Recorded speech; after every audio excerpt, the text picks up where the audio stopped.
Aquí estamos un sábado o un domingo más o cualquier día, porque gracias a esto de la tecnología y nuestro canal de YouTube que ahí está, pues estas entrevistas, como todas, están a su entera disposición. No ocurrió cada vez que hay una gran noticia geopolítica y arde no París, sino que arde de preocupación el mundo. Este programa raudo y veloz acude a su experto geopolítico de cabecera. El profesor, el doctor Iván Ernesto Gatón está con nosotros como tenía que ser. Mi respeto, profesor. Igual. Gracias. No, gracias a Gracias. usted. Y la verdad es que usted y yo vamos a tener que vernos fuera del plató de televisión, porque cada vez que yo me encuentro con Iván Gatón es porque el mundo está en peligro. Pues recuerdo a Cabral con aquello de que llueva, el mundo está en peligro. Cuidado, hombre pequeño, los grandes se han reunido. El problema es que ahora los grandes no es que se han reunido, es que están peleando. Y nosotros los chiquitos aquí. Pero hablemos de este nuevo mundo a partir de estas agresiones. Ya teníamos lo de Ucrania, luego viene lo de Gaza, ahora viene lo de Irán, estas agresiones, este nuevo escenario y concentrándose un poquito en esta guerra de los 12 días. Bienvenido y adelante. Bueno, gracias, don Pablo. Siempre hay que tomar en consideración el contexto. La historia no se puede analizar si no nos ubicamos en la época. ¿Y de qué hablamos ahora? De un cambio de época. Sucede que como seres humanos, y esa tendencia natural, egoísta, de pensar que el mundo existe porque nosotros estamos aquí, no tomamos en consideración la eternidad del tiempo y que ese paso que ha venido dando el mundo a un cambio de época no es en un año o en 2 años, ni en 5 años. Incluso siempre recuerdo a un dirigente de un país cuya civilización que tienen detrás es muy antigua, que cuando le preguntaron por la Revolución Francesa, dijo, es un acontecimiento muy reciente y todavía no tengo una idea clara sobre el mismo. Entonces nosotros estamos ante un cambio de época de un mundo en ira, que sería el título. Es un mundo en ira porque es un mundo en el cual hay 2 antiguas colonias que ahora no solamente tecnológicamente han avanzado, sino que además demográficamente son las más grandes del mundo, China e India. Pero entonces detrás tenemos los herederos de los ortodoxos, aquellos que se fueron al Rus de Kiev, porque no se entiende a Rusia si uno no entiende la visión ortodoxa que hay detrás.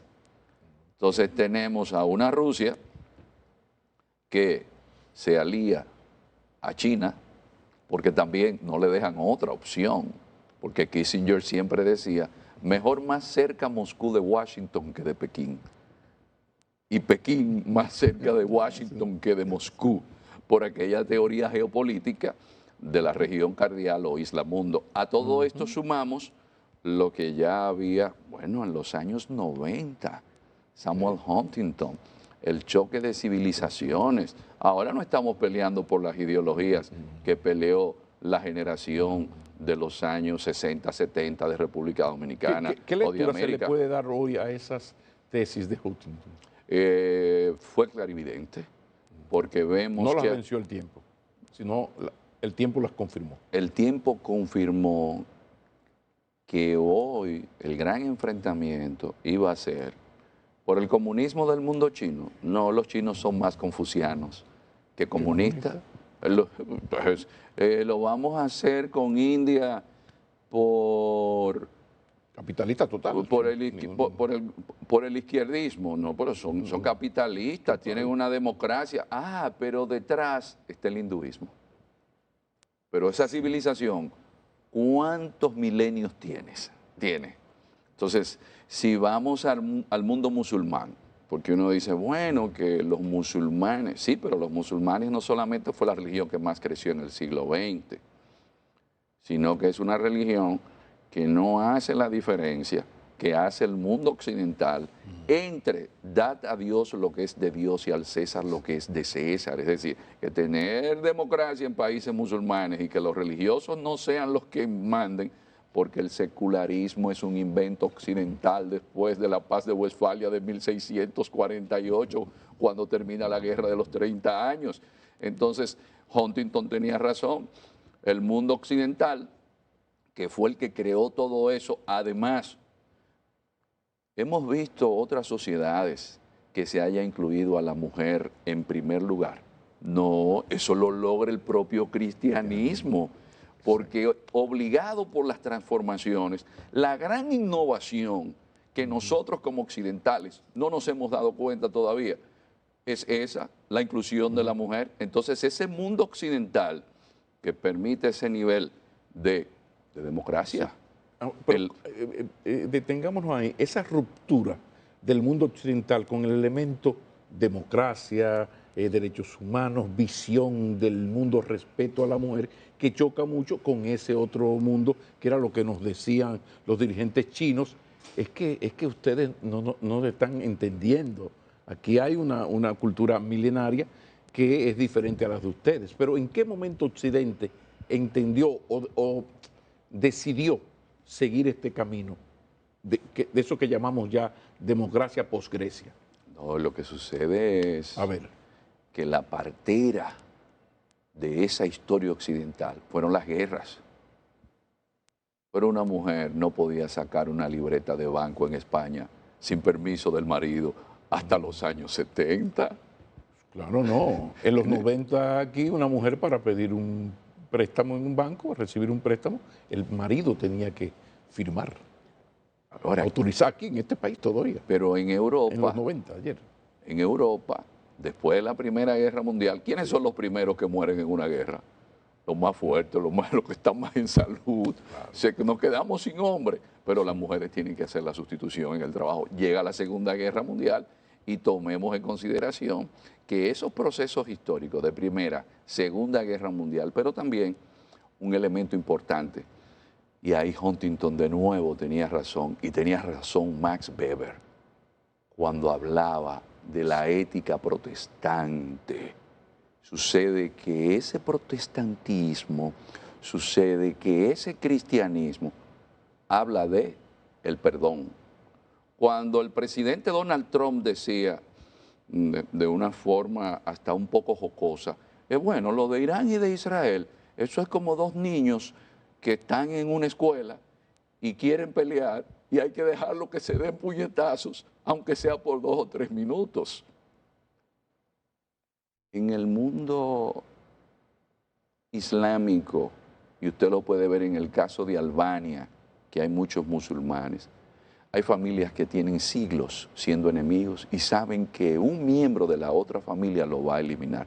¿Por qué? Y fíjese la explicación que mucha gente no se dio cuenta. El presidente Trump dice, agradezco a Irán que me haya avisado que iba a disparar unos misiles. Esa base se desalojó antes de que los misiles cayeran. Pero ¿qué sucede?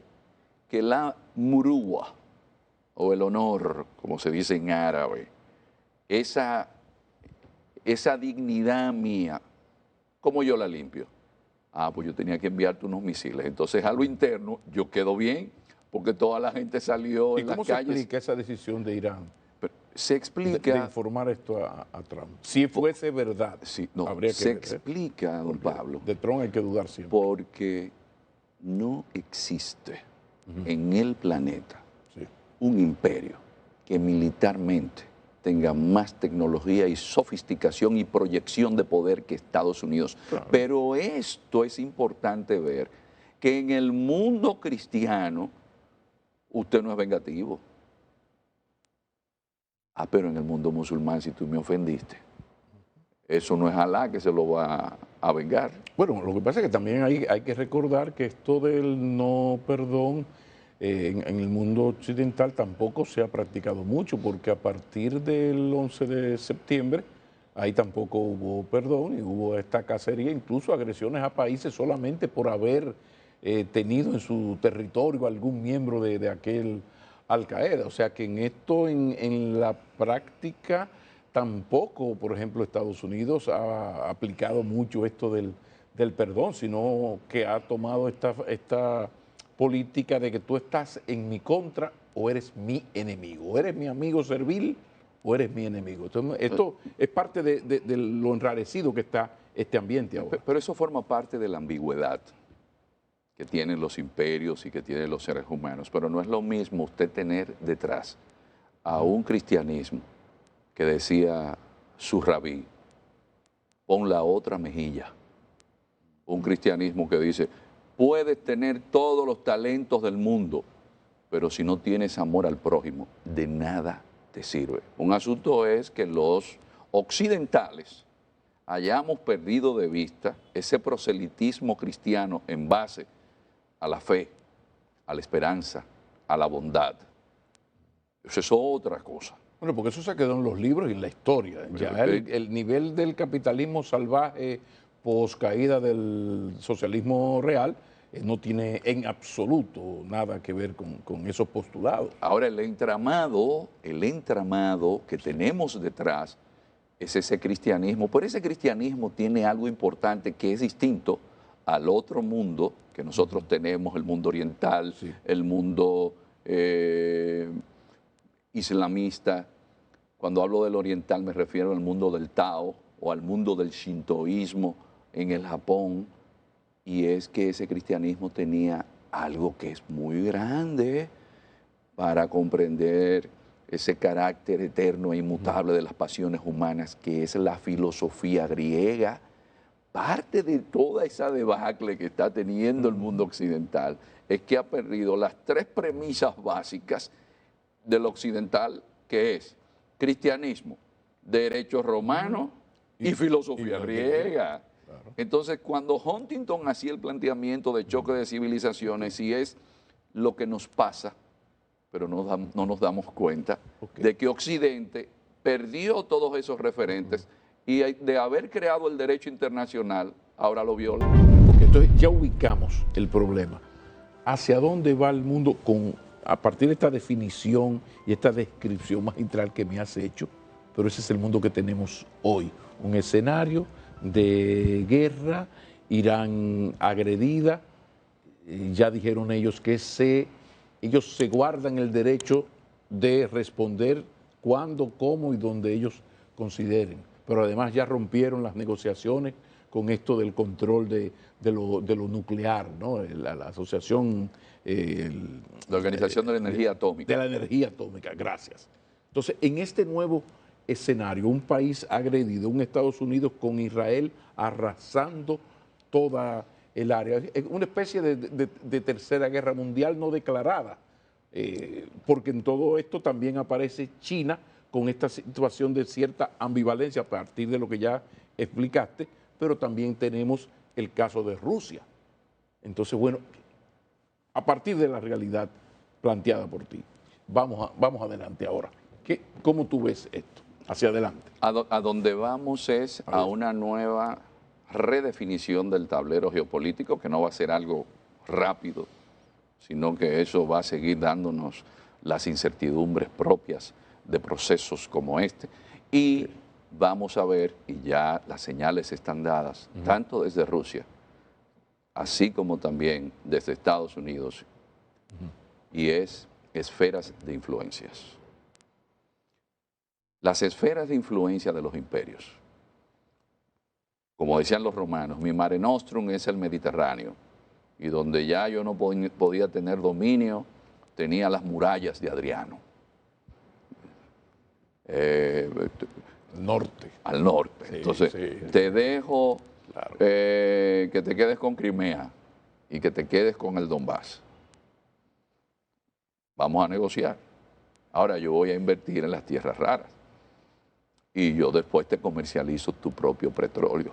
Porque un asunto que no estamos viendo es que detrás de todo esto, Putin y la OPEP Plus han favorecido a Trump porque han bajado el precio del petróleo y eso le resta inflación. Entonces tenemos a un Estados Unidos, a una China, a una Rusia y a una India que están redelimitando el planeta en cuanto a ver a dónde tienen influencia. Pero también aquí hay algo que preocupa mucho, porque ellos están jugando a eso. El acuerdo que parece, al que ya se llegó o se va a llegar, es a lo del área de influencia. ¿Qué significa? Mira, Rusia, yo no me voy a, salvo que me permita lo de las tierras raras en alguna de esas repúblicas donde haya, como hay en Ucrania, yo no me voy a meter con tu área de influencia o patrio trasero.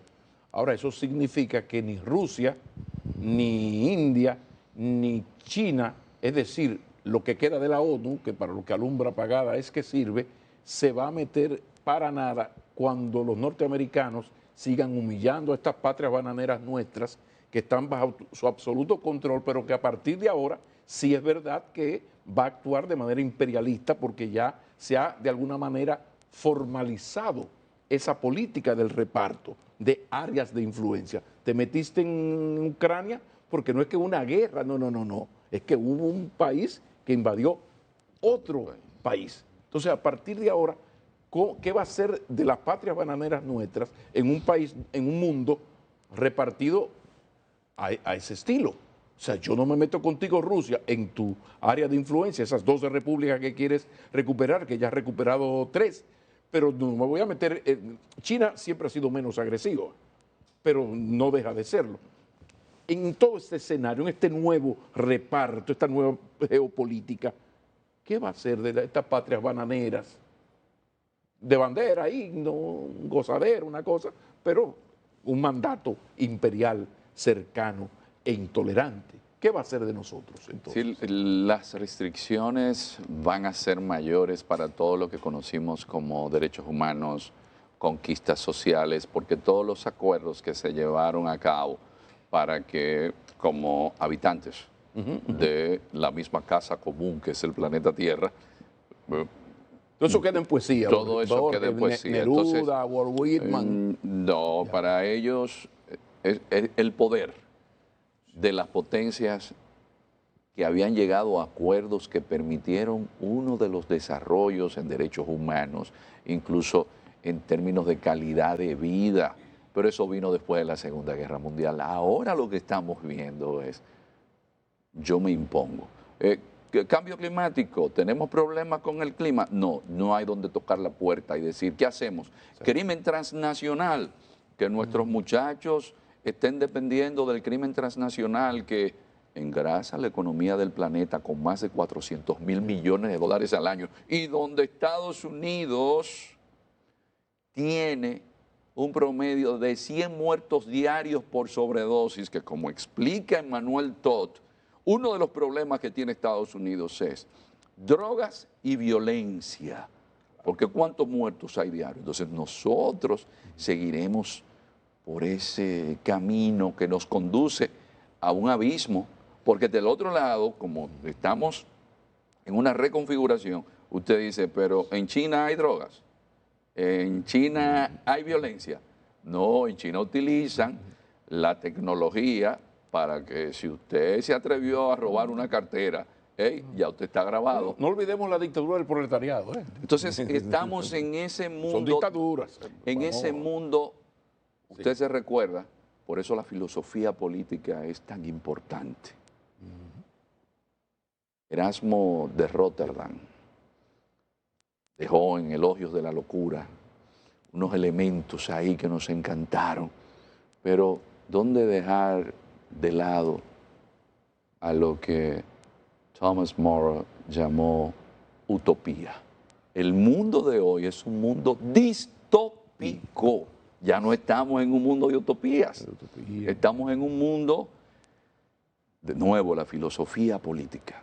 Y de un pragmatismo perverso, rayando lo perverso. Un pragmatismo, esto es, atrás de derechos humanos, valores, todo esto.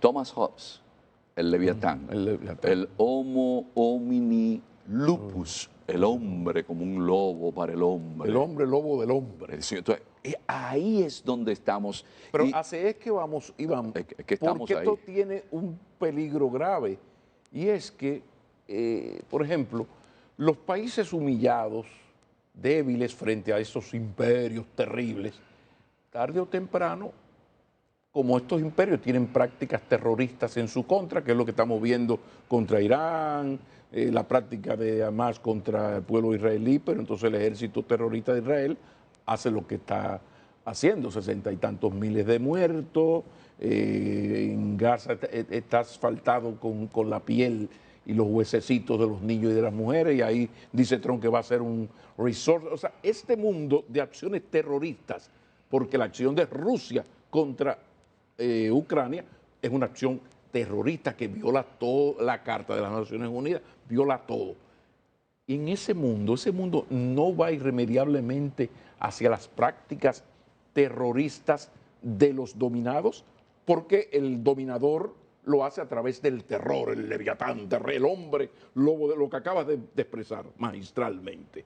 Ahora, ¿cómo va a ser el mundo a partir de los gobernados, de los humillados? No puede convertirse este mundo en una locura donde nadie se sienta seguro en ningún lugar. ¿Qué es lo que está pasando entonces? Nosotros a veces pasamos por alto el ambiente donde vivimos. Ese mundo, y usted lo está viendo, que se están dando las alertas. Estábamos hablando de terroristas que aparecen en un lugar.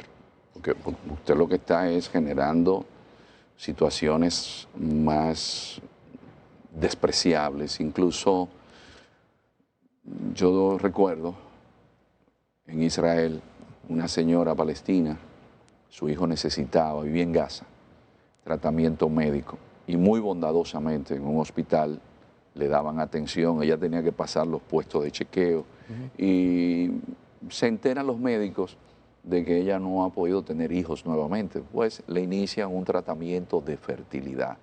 Y esto va a explicar muy bien lo que usted decía. La señora queda embarazada. El alborozo, la alegría de los médicos, y le dicen en el hospital, y ese niño que usted tiene en su vientre, ¿qué usted espera que sea? Y dice ella, un shahid. Y se quedaron así, estupefactos, porque shahid es el que se pone la bomba encima y se inmola.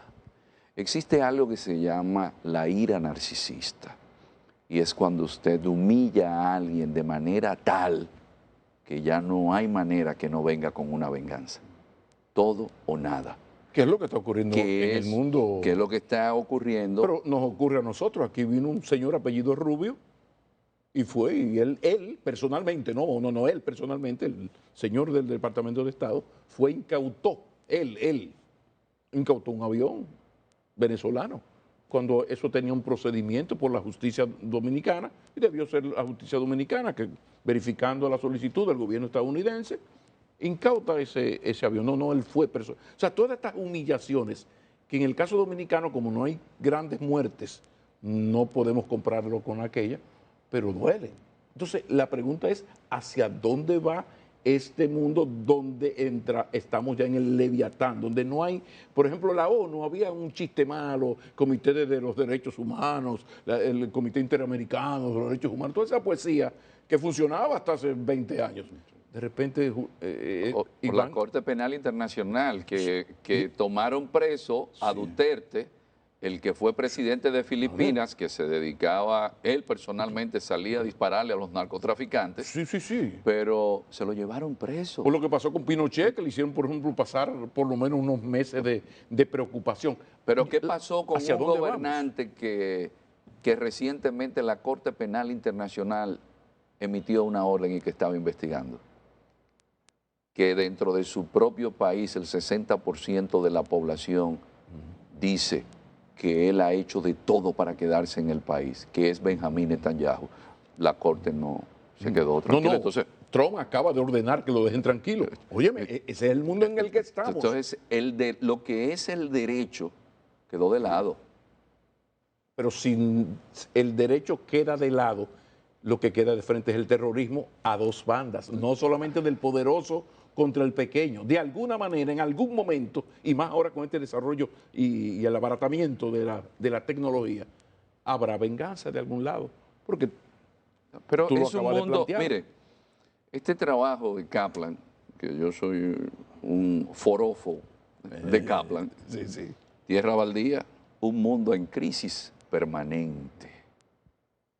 En eso es que estamos. Es un mundo en crisis permanente, con una ventaja, don Pablo, que tienen ahora.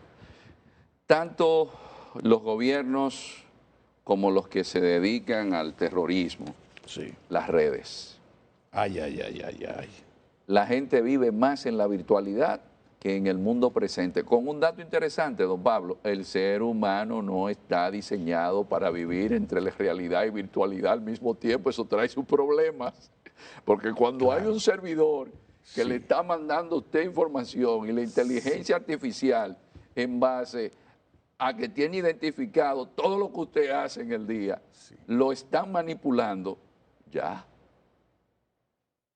Entonces, nosotros estamos viendo elementos, por ejemplo, Irán se preparó para la lucha cibernética. ¿Por qué? Porque en Natanz le pusieron un virus informático a la planta y comenzó a darle un nivel de evolución tal al enriquecimiento de uranio que le retrasó 3 años el procedimiento. Y dijeron, no, pero ya ahora las guerras son cibernéticas. Ese mundo cibernético hace más caótico el planeta en el que vivimos. En Didoma se considera que Israel tiene desde 90 a más de 400 armas nucleares. Pero eso nos toca a todos, aunque sucede en Medio Oriente.